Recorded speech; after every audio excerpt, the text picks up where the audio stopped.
भाजपा की अपने सांसदों के लिए हरियाणा के सूरजकुंड में आज से 2 दिवसीय कार्यशाला का मकसद नए सांसदों को संसद की कामकाज और उसकी परंपराओं से अवगत कराना है। प्रधानमंत्री नरेंद्र मोदी ने किया सांसदों को संबोधित।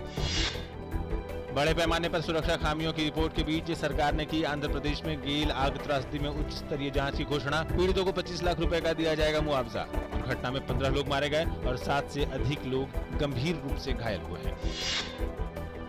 खाद्य नागरिक आपूर्ति और उपभोक्ता मामलों के मंत्री रामविलास पासवान ने कहा है कि सरकार ने देश में लोगों को भोजन के अधिकार के तहत मिलने वाले खाद्य सुरक्षा विधेयक को 3 माह और बढ़ाने का निर्णय लिया है।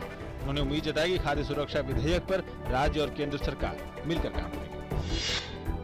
5 विदेशी उपग्रहों को ले जा रहे ध्रुवीय उपग्रह प्रक्षेपण यान PSLV C-23 की उल्टी गिनती शुरू।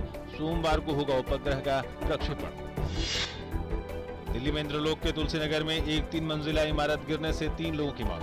कई लोगों के मलबे में दबे होने की आशंका। मलबे से 6 लोगों को बाहर निकाल लिया गया है, जिसे स्थानीय अस्पताल में दाखिल किया गया है।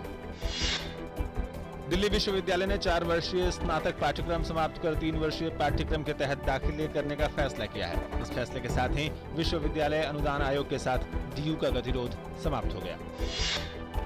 असम के गुवाहाटी में भारी बारिश के कारण कई जगह भूस्खलन की खबर, जिससे 8 लोगों की मृत्यु हो गई है।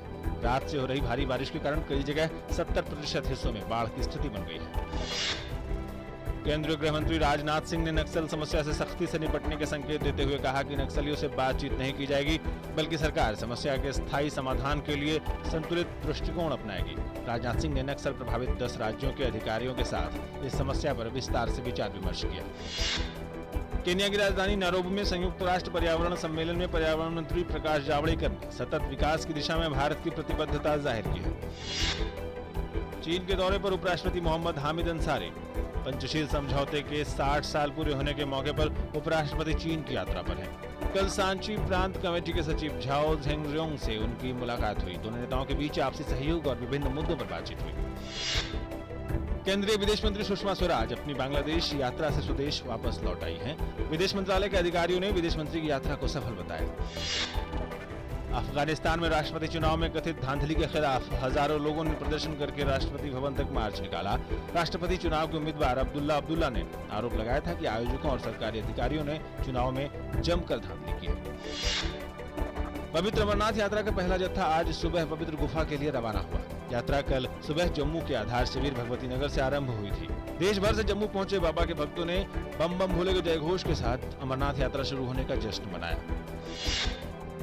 इराक में सुरक्षा बलों और ISIS आतंकियों के बीच लड़ाई जारी। अपनी सेना की रक्षा के लिए अमेरिका ने बगदाद में तैनात किए ड्रोन। जिहादियों के कब्जे वाले तिकरित में संघर्ष जारी।